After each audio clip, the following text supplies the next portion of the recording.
Tonight for dinner, I want to make chicken scampi. Kind of. As far as I'm aware, chicken scampi is, pasta with like floured and pan-fried chicken in a white wine, garlic, lemon, parsley kind of sauce with some bell peppers, red onions, all just kind of sloshed together. However, I am not the biggest fan of peppers, so I'm leaving those out, and I'm upset at myself. I have somehow forgotten red onions. So this is gonna be a little bit of a pared down chicken scampi, but it's still gonna taste great. I looked up a few recipes that I will link down below that I'm kind of mooching off of and making my own. So you can go down and check those out if you want to.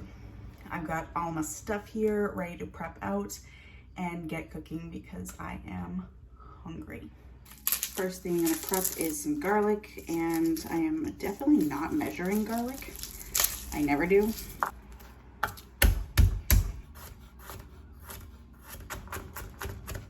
Ooh, this is a lot of garlic actually. So, if you're making it for a date night, it's okay because, 2 garlics cancel each other out. So make this for your honey and just like, it's okay to make out.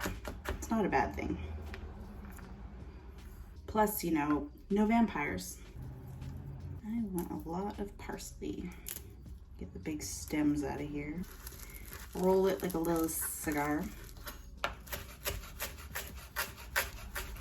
Just a rough chop, it doesn't have to be fine. I'm gonna use most of this in the sauce, but I am gonna keep a little bit out to top the dish later as a garnish. I want a good amount of lemon zest. I've got some white wine here, dry white wine. This is a Sauvignon Blanc. To this, I am going to add some lemon juice. I'm gonna use this to deglaze the pan later, so lots of good stuff going on in here. Other than this stuff right here, all you'll need is your pasta. I think a long pasta is good for this dish. I'm using spaghetti. It is my favorite pasta. And we've got some butter, olive oil, salt, and pepper, but that's pretty much it. Very simple dish, as you can see. If you were putting onions and peppers in here, I would probably slice them into like little skinny matchstick slices and saute those off. Oh, I have my chicken. I've got my little chicken breast here. I'm gonna just trim it up, get all the excess fat off of it if there is any. And since it's kind of thick, I think that I'm going to just split this so it will cook faster and more evenly. If you want, you can obviously do tenders or just get thin cut. Just butterfly this baby up.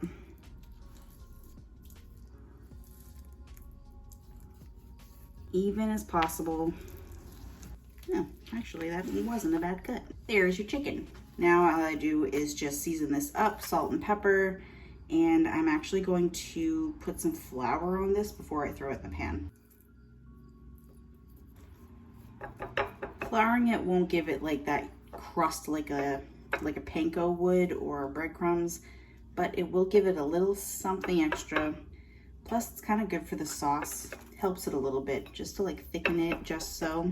Of course you don't have to do this if you don't want to, but I think that you should. There, to the stove. Over here I've got my 2 pans, skillet for the chicken and then the sauce after that.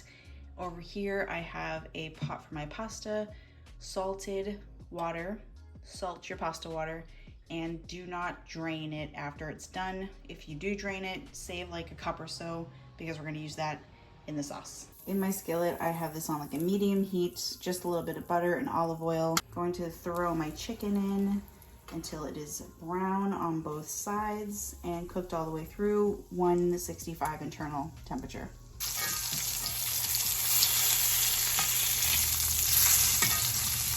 Color on those things.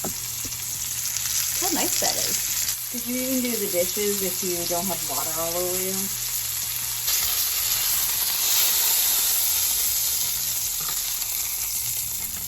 Remove the chicken. Now all this stuff that's all stuck on, see? We're gonna deglaze the pan with that wine and lemon juice. We're gonna reduce the wine down The alcohol will burn off and just the flavor will remain. And then we'll get the rest of our stuff in there.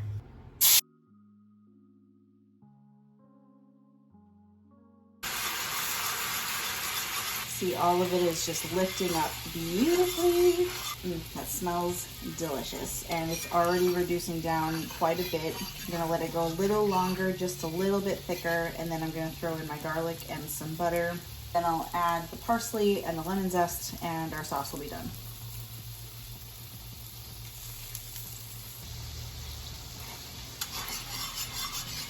And if this reduces down a little too much for you later on when we're putting the pasta in, that's what the pasta water is for. It's already flavored and it's starchy, so it will thicken the sauce and it'll make it really glossy.